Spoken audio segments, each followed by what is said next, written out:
ভোলায় কৃষির ফলন বাড়াতে ব্যতিক্রমী উদ্যোগ নিয়েছে কৃষি বিভাগ। পুরস্কৃত করেছে উদ্যমী কৃষকদের। কর্মকর্তারা জানান, এই স্বীকৃতির ইতিবাচক প্রভাব পড়বে মাঠের কৃষিতে। উদ্বুদ্ধ হবেন অনেকে। পুরস্কার প্রদানের প্রথা আগামীতেও ধরে রাখার তাগিদ দিচ্ছেন স্থানীয়রা।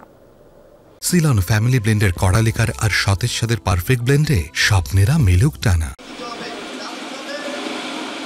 দেখে মনে হবে মাঠ দিবস বা প্রণোদনা প্রদানের অনুষ্ঠান, কিন্তু তা নয়। ভোলার ৭ উপজেলার শত শত কৃষক জড়ো হয়েছেন পুরস্কার প্রদান অনুষ্ঠানে। কৃষি সম্প্রসারণ অধিদপ্তর চত্বরে ২৫ জন কৃষককে পুরস্কৃত করতে আয়োজন করা হয় এই অনুষ্ঠানের। বিদায়ী অর্থ বছরে সূর্যমুখী, সরিষা, ধান, সবজির সবচেয়ে বেশি আবাদ করা ১০ কৃষককে দেয়া হয় এই পুরস্কার। এতে ব্যাপক খুশি কৃষকেরা। আমি একজন কৃষক সাধারণ, আমি ধান ও সবজি করি। এই বছর কৃষি বিভাগ থেকে আমি দ্বিতীয় পুরস্কার পাইছি। এবছর তেল জাতীয় ফসল চাষ করছি, আমার ভালো ফসল উৎপাদন হয়েছে এবং কৃষি বিভাগ আমার ভোলা জেলা থেকে পুরস্কার করছে। পুরস্কার পেয়ে আমি খুবই খুশি।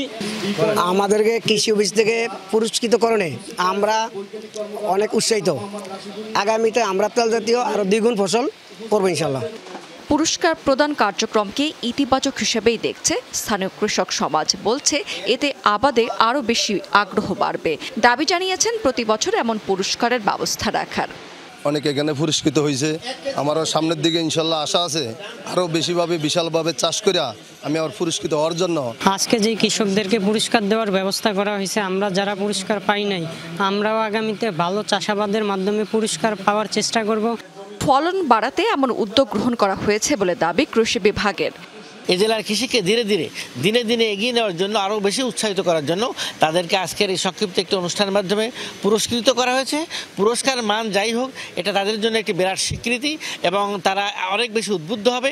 ভোলার ৭ উপজেলায় কৃষি কাজ করছেন বর্তমানে ৪,২৮,০০০ জন। ৪,৪৭,০০০ হেক্টর জমিতে বিভিন্ন ধরনের ফসলের আবাদ করা হয়েছে। রাবেয়া স্মৃতি, যমুনা নিউজ।